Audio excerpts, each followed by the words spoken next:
Mobile पकड़ा दिया, खेलो बेटा पबजी, खेलो खेत में बैठ के फ्री फायर, पियो गाछ में चल के चिल्लम, देखो चौक में शराब, 1.5 बोतल शराब पी के 1:30 बजे घर में घुसे और वो बाप जाके कहे इस्लाम खतरे में इस्लाम नहीं है, किसी और का धर्म होगा जो हमेशा खतरे में होगा, ये मेरा धर्म है जो खतरों से लोगों को बाहर निकाला है, इसलिए इस्लाम कल भी जिंदाबाद था, आज भी जिंदाबाद है, कयामत तक इस्लाम जिंदाबाद रहे। पढ़ोगे तब न, पढ़ना छोड़ दिया, हाथ में मोबाइल लेके दौड़ रहा है, 8 साल का लड़का बर्बाद, 13 साल का लड़का बर्बाद, 14 साल में जवान, 15 साल में दीवाना, 16 साल में मजनू, 17 साल में घर से बाहर। अब बोल इस्लाम खतरे में, मोबाइल ले लेके जिंदगी बर्बाद है, अश्लील वीडियो देखता है, गलत फोटो देखता है, और लड़का कान में हेडफोन लगा के पूरे गली में मस्त मौला की तरह घूमता है और गाना गुनगुनाता है, बोल दिल दिया है जान भी देंगे। ये दिल है खेत है रे, दिल किसी को क्यों देना चाहता? अरे दिल को रब ने बनाया है, सबको मत दो, दिल लेना है प्यारे आका जनाबे मोहम्मद रसूलुल्लाह को दे दो, सर झुकाना है परवरदिगार की बारगाह में झुका दो, तब सड़कों पे चलोगे झूम के कहोगे सबसे आला वाला हमारा नबी, सबसे बाला वाला हमारा। आज गाना गुनगुना, चूंकि एक दिन सबको तो दुनिया छोड़ना होगा।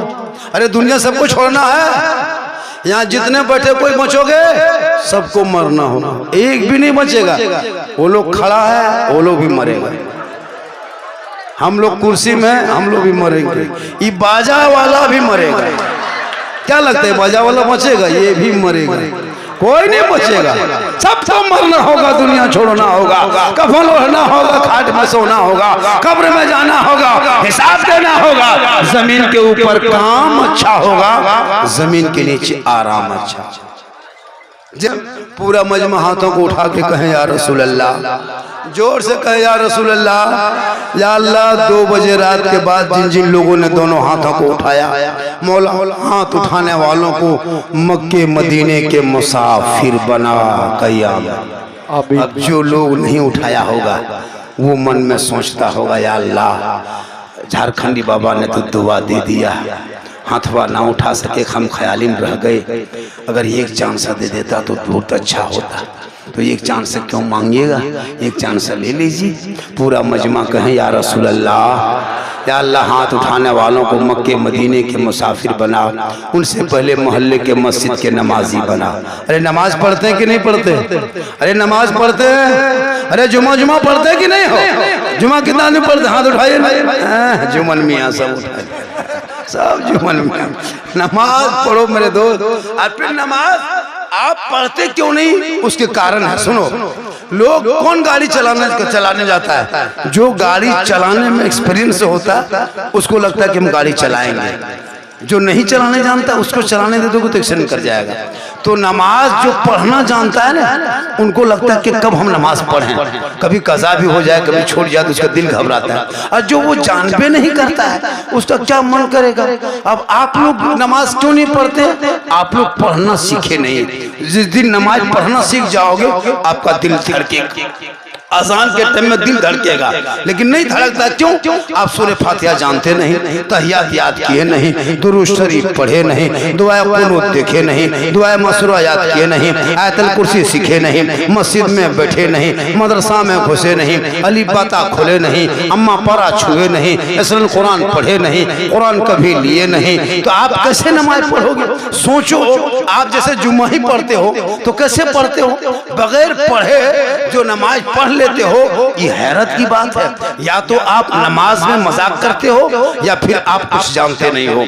अब सोचो कि नियत करता हूँ, जब 4 रकअत की नियत करोगे तो हाथ बांधोगे, फिर यहाँ सना पढ़ना है, फिर सूरह फातिहा पढ़ना है, वो भी मखरज के साथ बेहतर से पढ़ना है, फिर सूरत मिलाना है, फिर रुकू करना है, फिर सजदे में जाना है, फिर सजदे से उठना है, फिर सूरत पढ़ना है, फिर रुकू करना है। तो तहियात नमाज में वाजिब है। आप अली बाता से कभी भेंट नहीं, अम्मा पारा कभी खोले नहीं, संदर कुरान कभी छुए नहीं, मदरसा में कभी घुसे नहीं, मौलाना के पास कभी बैठे नहीं, मस्जिद में कभी गए नहीं, आप लोग फिर भी नमाज पढ़ लेते हैं। आप लोग कम बड़ी हैरत नहीं है, आप लोग आदमी हैं ही नहीं, आप लोग सब जिन्नात हैं, सब जीन है। सोचो तहियात पढ़ने के लिए अरबी पढ़ना जरूरी है, और आपकी नीयत देखिएगा जुमा के दिन अल्लाह अकबर अल्हम्दुलिल्लाह, झूठे फुसुर फुसुर फुसुर, जब तुम पढ़बे किया तो फुसुर फुसुर क्या इतनी उम्र हो गई,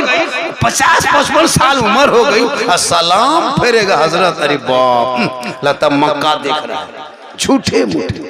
क्या लगता है कि बूढ़ा लोग नमाज पढ़ना जानता है क्या? दाढ़ी पक गई, टोपी पहन गया, क्या लगता है कि उम्रा करके आ गया तो नमाज पढ़ना सीख गया?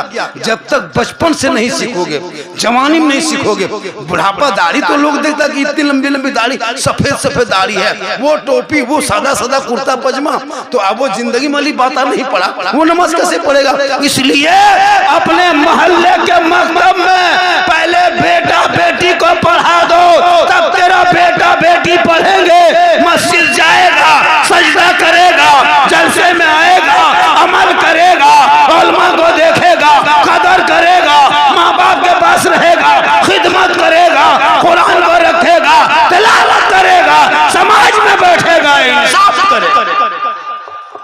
बहुत आजकल कलमा तक नहीं पढ़े हो, मौलाना ने जो 5 कलमा या 3 कलमा निकाह में पढ़ा दिया, उसी से काम चला रहे हैं।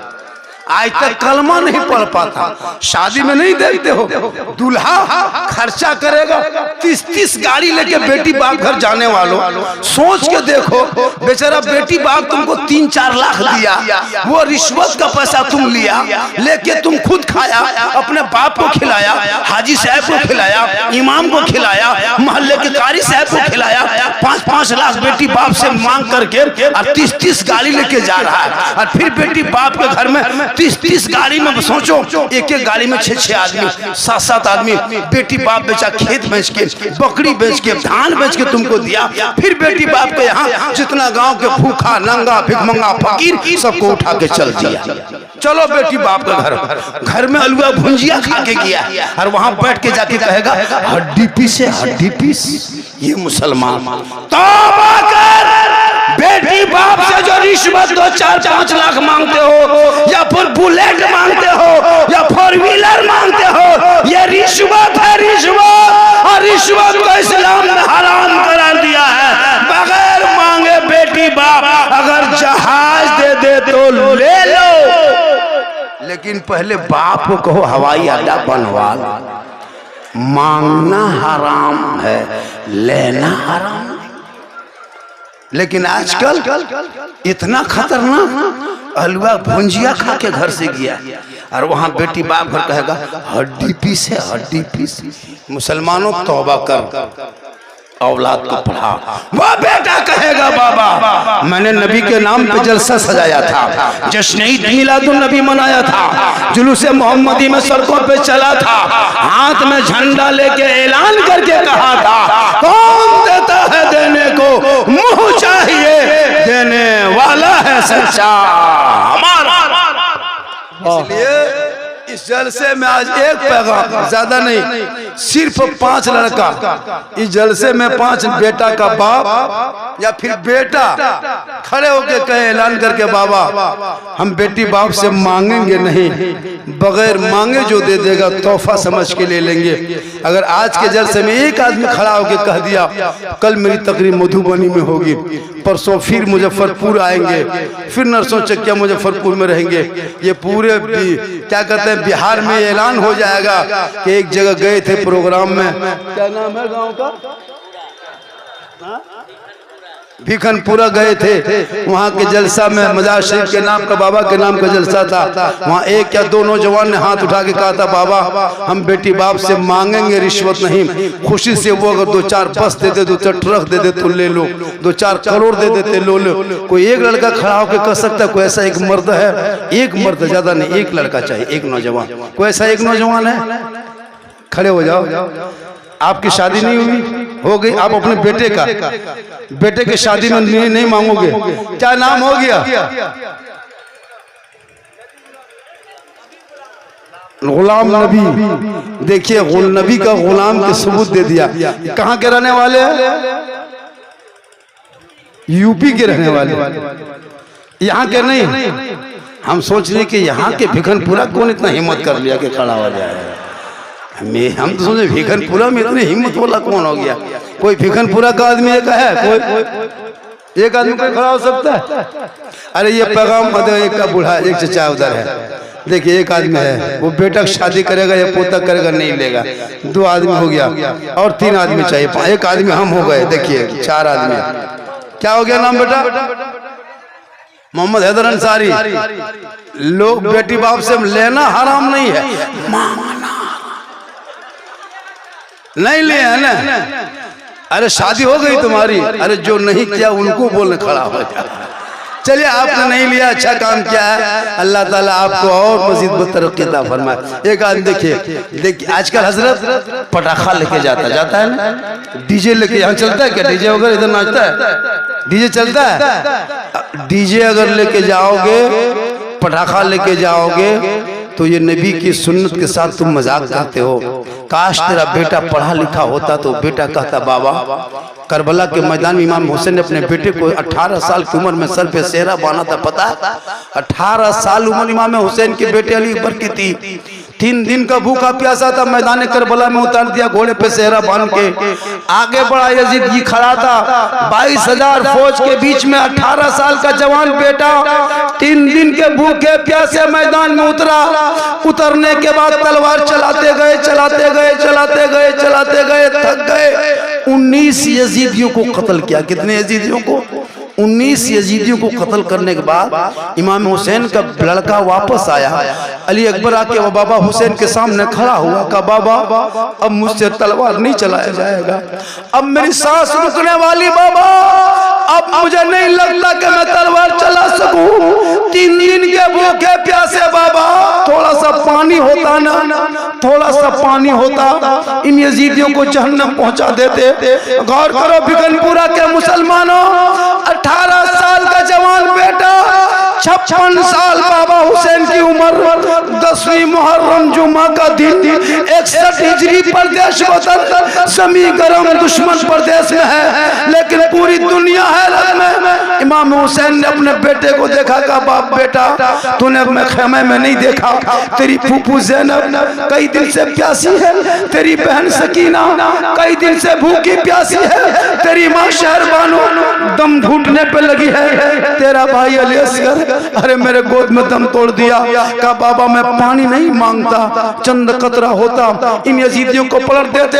आज बेटे को दुल्हा बना के ससुराल में नाचने वालों, बेटे को दुल्हा बना के पटाखा फोड़ने वालों, बेटा को दुल्हा बना के 20-25 गाड़ी लेके रिश्वत खाने वालों, अरे करबला के नाम पे क्यों झूठा नारा लगाते हो?